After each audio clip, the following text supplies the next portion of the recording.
And so I'm back again with another episode, which is precisely the last episode of the power in knowing your attachment style. So I had again promised that I'm gonna link a test in the description on my YouTube channel, but I haven't done that. I apologize. So I haven't done that because of some issues, but then again, this is what I'd like you to do, or as an advice anyways, if you still don't know your attachment style, if you can relate to the characteristics that I was talking about. So you can go on Google Engine and then just search test of attachment style, how to know, like how should I phrase this, just test of attachment style, how to know your attachment style. All right, you'll find some tests that are free. You just press the link, it will take you directly to that, and then you'll try to, from there it will tell you what your attachment style is. All right, so without further ado, before that anyways, please subscribe, give this video a thumbs up if you like it, and again, subscribe, press that bell button to get notified whenever I'm posting a new video. So yes, oh god, I've been wasting a lot of time trying to explain, but anyways, let's get started to the topic of today.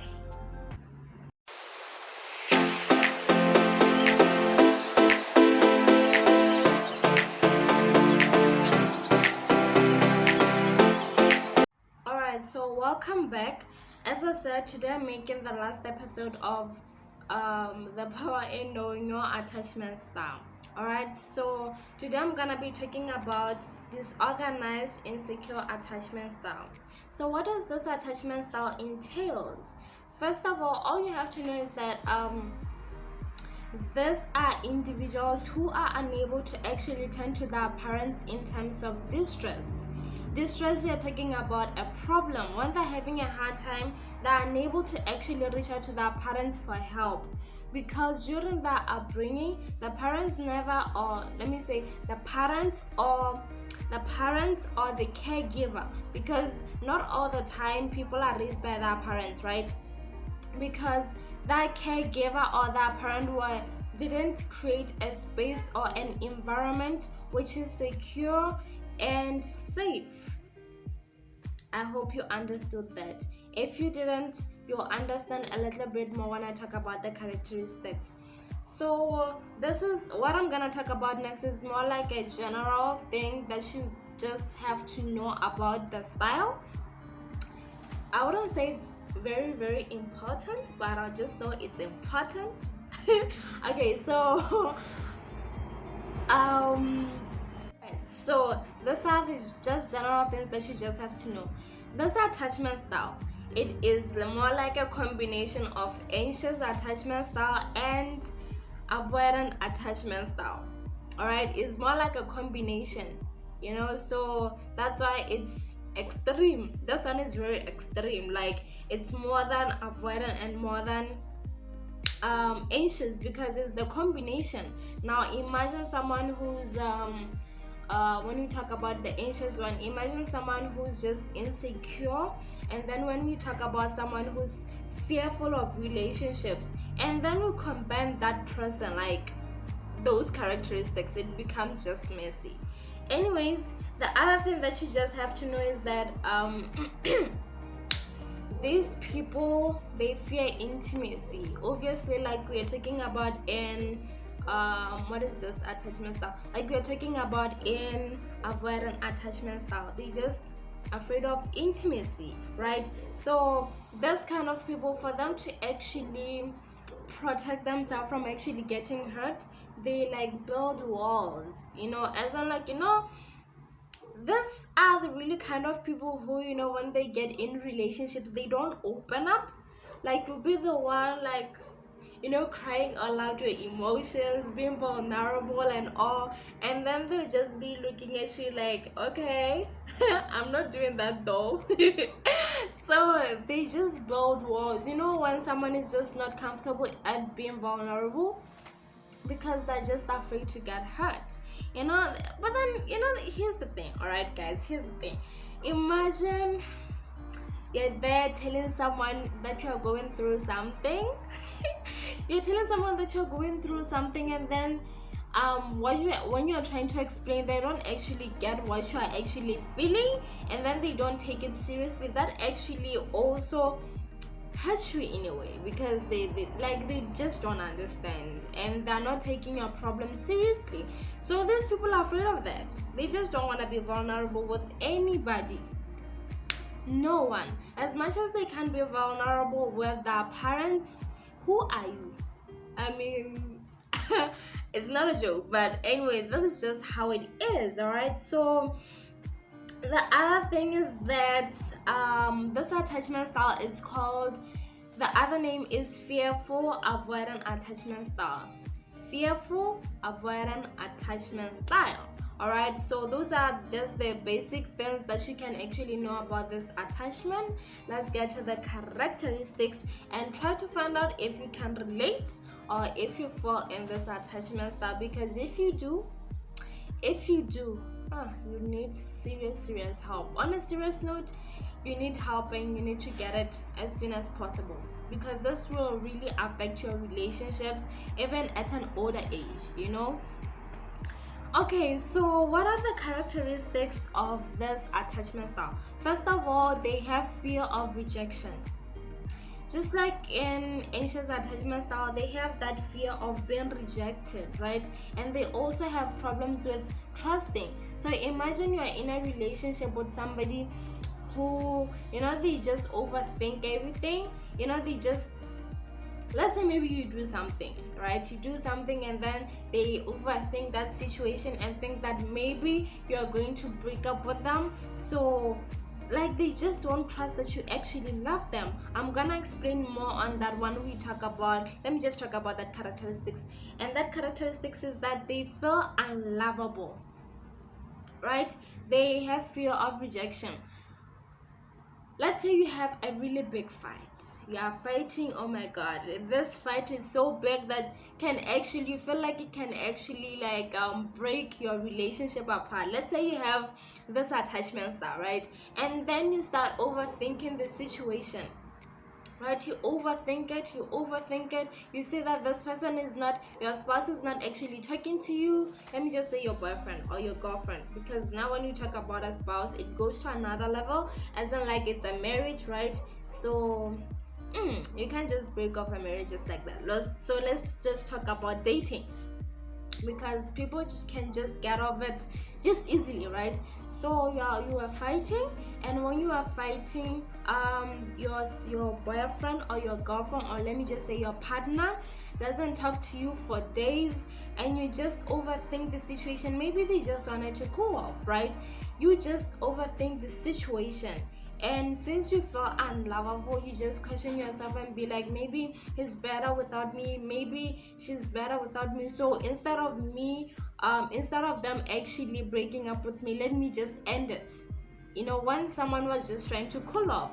So since I have that fear of rejection, they just reject the person themselves. They break up the relationship. Okay, so I hope that example actually made sense. They have low self-worth. If someone feels like they're unlovable, obviously they don't have that high self-concept, whereby self-concept entails of self-esteem, self-confidence, and self-worth, right? Yeah, so they don't have that self-esteem, feeling good about themselves. They just don't feel good about themselves, and they don't feel deserving of any love, any care. They don't feel deserving of anything. So by breaking up with you, they feel like they're making you a favor, so that you can find somebody who's actually better than them, who love you actually better than they do. So that's what they do. Another thing about these people is that it's the combination of anxious attachment style and avoidant attachment style. For avoidant attachment style, that those people, they crave connection. They want to be connected, right? They want that human connectedness, but then they're unable to actually get that because they push people away. They push people away. That's why I was talking about they be rejecting you while you're just trying to cool off, as in breaking up with you. because they don't want you to break up with them, as in like they feel like maybe they're just gonna be more hurt or something, so they want that connection. But because they have that fear of rejection, they end up pushing people away. You know, when someone is just trying to cool off just for a few days, and then they break up with you without knowing actually why you didn't talk to them. All right, so the other thing that we can say about this attachment style is that they're aggressive towards their partner or caregiver. They're always on the edge, you know. They don't know how to control their emotions. They don't know how to express their emotions because they never actually got that time to do that with their parents. Right, I hope the characteristics made sense. All right, so if you still don't, you know, as in like you don't see yourself in this attachment style and none of the attachment style that I talked about, remember again, everyone has an attachment style. Everybody. So that includes you, the one who thinks that you don't have an attachment style. Go and do the test, you'll find your attachment style and take the deliberate action that is needed. And if you have an unhealthy attachment style, then you need to get some help. Right, so how does this attachment style develop? How does it develop? So most of the time, like I said, is the combination, right? It develops when a child is abused, a childhood, as in like let me not just say a childhood though. When they're abused, they end up developing this style, right? Because they'll be traumatized, and you know, it has some kind of an impact. Like that trauma has some kind of an impact in how they behave. That's why we talk about they can become aggressive to their partner, right? Okay, so the other thing is that even though they're not abused, they can also develop this attachment style by witnessing a traumatic event. For example, when a child is just, let's say maybe about 7 years old, should I give 7 or 5? Let's say 5, 6, 7, somewhere there, right? And then, or let's just say a child growing up. Okay, let me just stick to 5, 6, 7. Good. So let's say that at that range, right? Because when a child is 8 years old, they can also develop the style, but let's just start from a younger age. So let's say the child at 5 or whatever age, right? 5, 6, 7, between that age, they witness their father beating their mother. They will develop the style. They will develop because now they're witnessing the parent beating the mother, and when they see that, they actually feel like, okay, so so by seeing that, they'll actually be like, okay, so since my father is doing this and this is the same person that I'm actually gonna need help from, he's dangerous to me, he can be actually harmful to me, and again, he's the one person that I actually need for me, that I need so that I can actually be successful, or let me just say to survive. Yes, survive is the right word. I need this person to survive, but they actually pose a threat to me, right? So again, when we talk about something like that, they say that according to some research, a child with this attachment style, let's say is a toddler, right? They can sometimes walk to the parent. Let's say the parent leaves, right? When the parent leaves, they just remain in distress, as in like they're stressful because the caregiver is not around, right? They want to connect with the caregiver, and when the caregiver comes, they also have that fear. Remember, when the caregiver left, they wanted to connect, right? But then now the caregiver comes and they actually want to connect, but then again they're afraid because, oh my god, I saw this person beating my mom, or I saw this person doing something that can actually harm me in a way, right? Again, it may not actually be about the traumatic event. A child, as in like a toddler or just a baby, can actually develop this style when, let's say for example, the child cries. I keep saying the child cries in all these videos, but anyways, let's just stick to that. So let's say the child cries, right? So as the child cries, the caregiver just sit there. This time they just don't attend to you. Like, you're just making noise alone. You're just making noise alone. So the caregiver just sitting there, just minding their business, and they're not actually really, like, they just don't care if you are crying or not. So the child will be crying for a long time, and then get what? No response. That's how this attachment develops, because now the child doesn't know when the parent or the caregiver might actually turn out, right? The other one is that when a child cries, let's say now the child is crying. I keep talking about petting the baby when the baby is crying, right? So this parent, let's say the baby is crying again. So this is the baby. Like, let's just imagine this is the baby. I don't know how to hold a baby, but this is the baby anyways. So the parent is petting the baby, and this baby is crying. So as this baby is crying, like, they keep petting, but the child doesn't stop crying. And when they don't stop crying, they start screaming. Like, they just change from being that lovable mother to being this scary person. Or maybe not even a baby, like, not a baby, let's just say a 5-year-old. They had themselves and now they're crying, and then the parent is like, I'm sorry. Do they ever say sorry though? Like, I'm taking it from the perspective that parents sometimes they never actually say sorry, guys. Like, this is the real truth. But anyways, let me not get out from the topic. So I'm saying the baby's there, he's crying or she's crying, and then they are patient and tell them that they're sorry. So they're sorry, and then after saying that, the child doesn't just stop crying, and then they start screaming.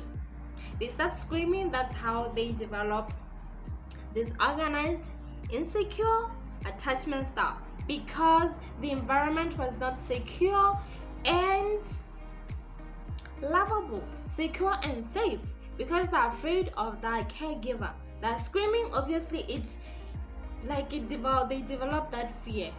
They want to connect, but they're unable to because of the fear that they have.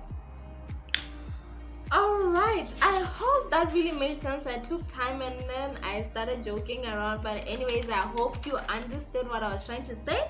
So how does this attachment style affect relationships?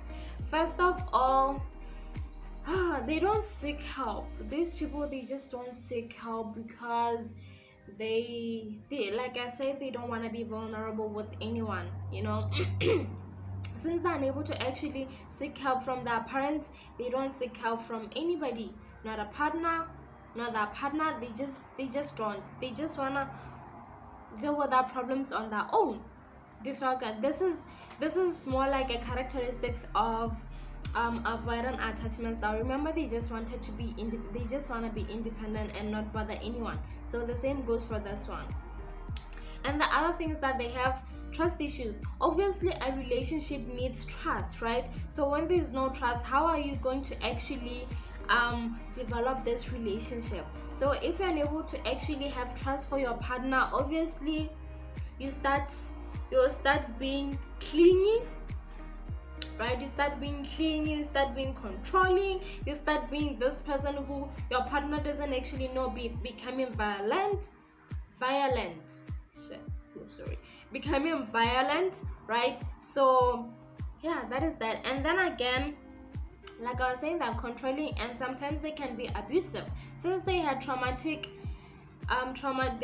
they witnessed traumatic events, or they were abused physically, like all types of abuses, they may actually put that on their partner, like reflect that, you know, so as a way of maybe dealing with some issues, right? So again, they push people away. So when you're in a relationship with someone who actually pushes away, it actually becomes hard for you to actually connect with them, right?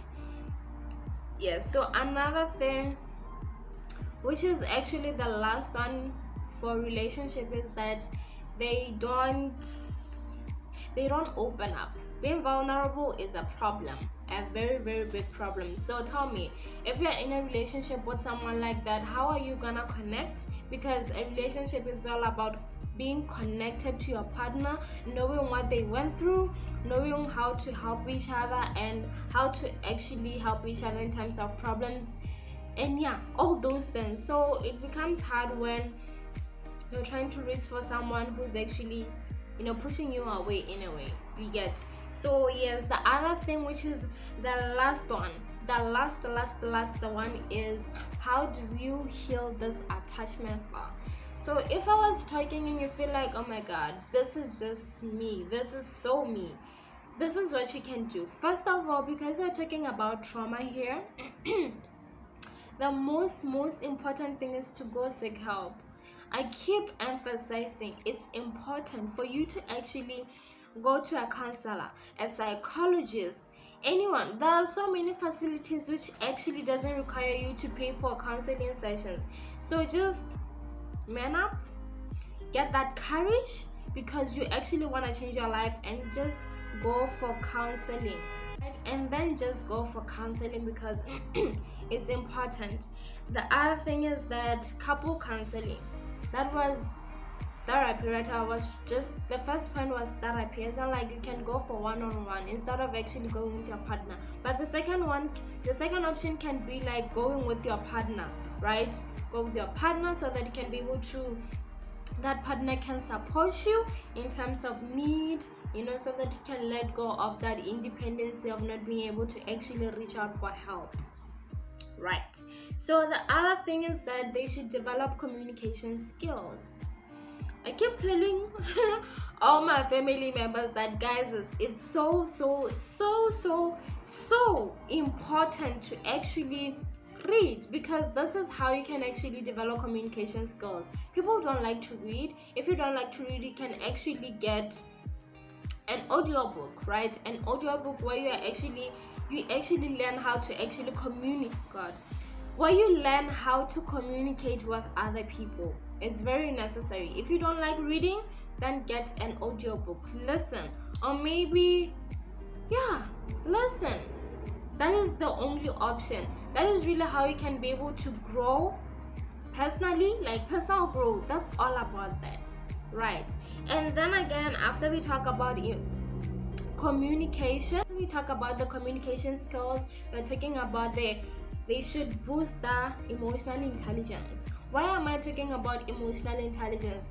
Back in the video, I talked about that they don't know how to handle their emotions. So by boosting their emotional intelligence, it means that they will be able to control their emotions during a fight, or maybe when they're really having a hard time, they know how to really communicate their emotions, or maybe just handle the emotions themselves, right?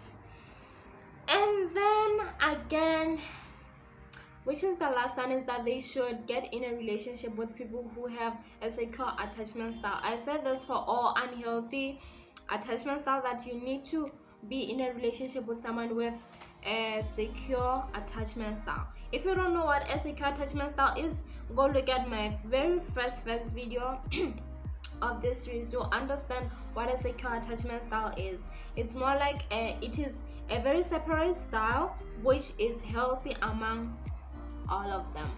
All right, this is the end. Oh my god, I feel like dancing right now, because this has been a really knowledgeable journey for myself and for you guys, I believe. So like I kept saying, I'm not really putting this information out there just I'm just putting it out there so that you can actually learn, try to change your life in a way so that it can actually benefit you. So these attachment styles that are very important or essential for your relationships. Okay? So again, for young mothers, no, let me not say young mothers, that's a very wrong word. For people who have babies, right? For mothers, let me just say, for mothers, this is really a time for you to actually reflect on how you how you raised your children, right? And know that this is the attachment style that you actually made them develop.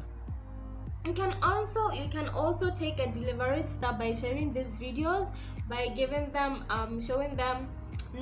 helping them to actually find out what attachment style they have, so that you can be able to help them so that they can have a healthy relationship. Great. So this is the end of my video. This is the end of this series. All right, if you haven't yet subscribed, press that subscribe button, give this video a thumbs up if you like it, and press that bell button to get notified when I'm posting a new video. And yes, let's look forward to the next video that I'm gonna be talking about, and what other knowledge I'm gonna be talking about, what other topic. Yeah, so yes, thank you so much guys. I love you. I hope you grow. I hope you take the test. And yes, I like to talk too much, but anyways, I hope you had a good time with this series. And yeah, if you have any suggestions of the other series that I can actually talk, the other topics that I can actually talk about, you can just comment below. I'll attend to that. Thank you.